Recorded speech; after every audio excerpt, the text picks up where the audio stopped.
প্ৰিয় দৰ্শক, আপোনালোকলৈ লৈ আনিছোঁ এটি নিয়োগৰ বতৰা।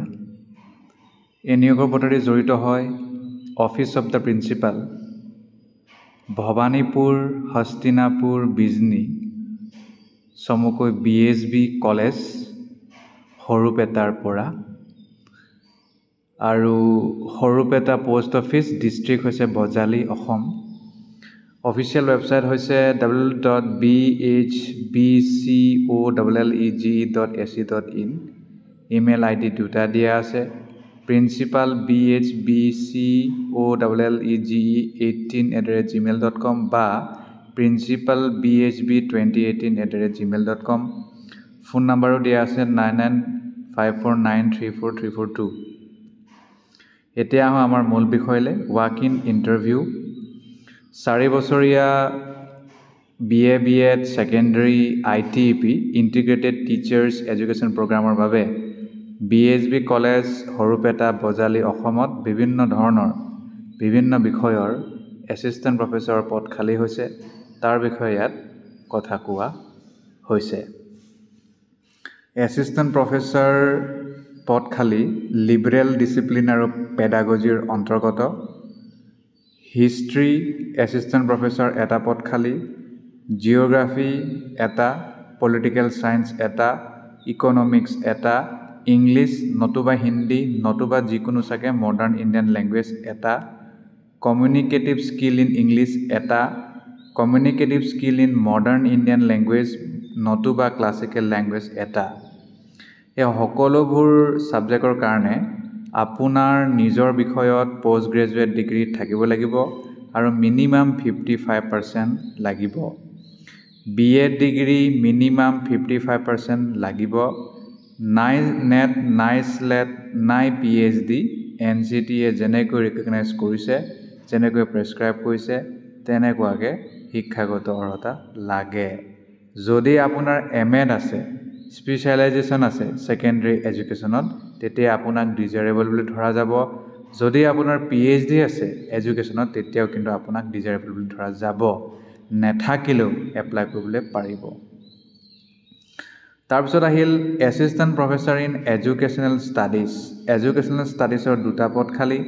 ইয়াৰ বাবে মাষ্টাৰ ডিগ্ৰী এডুকেশ্যনত বা MAd মিনিমাম 55% বা ইয়াৰ সমপৰ্যায়ৰ গ্ৰেড, নাই নেট, নাই স্লেট, নাই PhD ইন এডুকেশ্যন লাগিব। ডিজাৰেবল বুলি কোৱা হৈছে যদি আপোনাৰ মাষ্টাৰ ডিগ্ৰী আছে চাইক'লজি নতুবা ফিল'চফি নহ'লে ছ'চিয়'লজি বা ইয়াৰ সমপৰ্যায়ৰ বিষয়, তেতিয়াও কিন্তু আপোনাক ডিজাৰেবল বুলি ধৰা যাব, নহ'লেও আপুনি এপ্লাই কৰিব পাৰিব। তাৰপিছত আহিল assistant professor in health and physical education. Health and physical এডুকেশ্যনৰ আণ্ডাৰত পাৰ্ট টাইম এটা পদ খালী। মাষ্টাৰ অফ ফিজিকেল এডুকেশ্যন চমুকৈ MPEd 55% বা ইয়াৰ সমপৰ্যায়ৰ গ্ৰেড। তাৰপিছত আহিল assistant professor in arts education. Arts education ডিপাৰ্টমেণ্টৰ আণ্ডাৰত এটা পাৰ্ট টাইম জব হয়। পষ্ট গ্ৰেজুৱেট ডিগ্ৰী লাগিব পাৰফৰ্মিং বা ভিজুৱেল আৰ্টছত, মিনিমাম 55% ইয়াৰ সমপৰ্যায়ৰ গ্ৰেড। তাৰপিছত আহিল কাউন্সিলিং। কাউন্সিলিঙৰ এটা পাৰ্ট টাইম জব খালী। Assistant professor in education having guidance and counselling as one of the papers in MAd। আপুনি এছিষ্টেণ্ট প্ৰফেচৰ হ'ব লাগিব এডুকেশ্যনৰ, গাইডেন্স আৰু কাউন্সিলিং যদি আপোনাৰ এটা পেপাৰ আছিল MAdত, নতুবা আপুনি পাৰ্ট টাইম কাউন্সিলাৰ হয়, এপ্ৰপ্ৰিয়েট কোৱালিফিকেশ্যন আপোনাৰ আছে, গাইডেন্স আৰু কাউন্সিলিং লগত জড়িত, তেতিয়াও কিন্তু আপুনি উপযুক্ত হ'ব।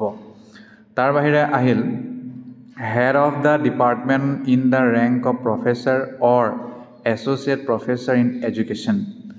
গতিকে এছ'চিয়েট প্ৰফেচৰ ৰেংকৰো পদ খালী হৈছে, যি পিছলৈ গৈ হেড অফ দ্য ডিপাৰ্টমেণ্ট হ'বগৈ। আপোনাৰ মাষ্টাৰ ডিগ্ৰী লাগিব ছায়েন্সত নহ'লে মেথছত বা ছ'চিয়েল ছায়েন্সত, কমাৰ্চত বা লেংগুৱেজত। MAd PhD ইন এডুকেশ্যন লাগে। 10 বছৰ টিচিং এক্সপিৰিয়েঞ্চ লাগিব। আপোনাৰ 8 বছৰ এছ'চিয়েট প্ৰফেচৰ হ'ব লাগিব তাৰেই। এনি আদাৰ UGCৰ যি ৰুল সেইমতে খাপ খাব লাগিব। এডুকেশ্যনেল এডমিনিষ্ট্ৰেশ্যন বা লিডাৰশ্বিপত ডিপ্ল'মা বা ডিগ্ৰী থাকিলে ভাল, নাথাকিলেও এপ্লাই কৰিব পাৰিব, কিন্তু ডিজাৰেবল বুলি কৈছে, সেইটো কথা। তাৰ বাহিৰে ইয়াত কিছুমান নিয়ম কৈছে যে the recruitment process will be done as per NCT guidelines and regulation. NCT guideline আৰু ৰেগুলেশ্যন মতেই গোটেই চাকৰিটো পাব টিএ ডিএ দিয়া নহয় ইণ্টাৰভিউত যাবৰ বাবে কলেজ অথৰিটিয়ে যিকোনো সময় ৰিক্ৰুটমেণ্ট প্ৰচেছ বন্ধ কৰিব পাৰে আৰু সেলফ ফাইনেন্স হয় চেলাৰীটো নেগোচিয়েবল হ'ব আৰু আপুনি হাৰ্ড কপি এপ্লিকেশ্যন লগত সেলফ এটেষ্টেড কৰি জমা দিব লাগিব 2টা পাছপোৰ্ট সাইজ ফটোগ্ৰাফ লৈ ইণ্টাৰভিউ সময়ত আৰু অৰিজিনেল ডকুমেণ্ট ইণ্টাৰভিউ দেখাব লাগিব টেম্পৰাৰী বেচিছত হ'ব কলেজে যিকোনো সময়ত সিলেক্টেড কেণ্ডিডেটক একো কথা নোট নকৰাকৈ হয়তো চাকৰিটো বৰ্খাস্ত কৰিব পাৰে 2 জুন ইণ্টাৰভিউ দিন 1 বজাৰ পৰা হ'ব BSB কলেজ স্বৰূপেটা বজালী অসম আৰু ইন্টাৰেষ্টেড যদি আপুনি হয় তেতিয়াহ'লে আপুনি কলেজৰ ৱেবছাইটত দিয়া আছে form.bhbcollege.ac.in তাত গৈ ফৰ্মটো প্ৰিণ্ট আউট কৰি ল'ব পাৰিব আৰু ৰেলিভেণ্ট ডকুমেণ্ট লগত লৈ পঠাই দিয়ক প্ৰিন্সিপাল bhbcollege18@gmail.com 3টা বজাৰ আগে 28 মেৰ আগে ইণ্টাৰভিউটো ফিজিকেলি হ'ব আৰু অনলাইন মোডো হ'ব যিয়ে ফিজিকেল যাব নোৱাৰে অনলাইন লিংক দিয়া যাব অনলাইনত আপোনালোকে নিজৰ পাৰফৰ্মেন্সটো দিব লাগিব কথাটো জনাইছে doctor Nayanjyoti Das principal BSB college Sarupeta ধন্যবাদ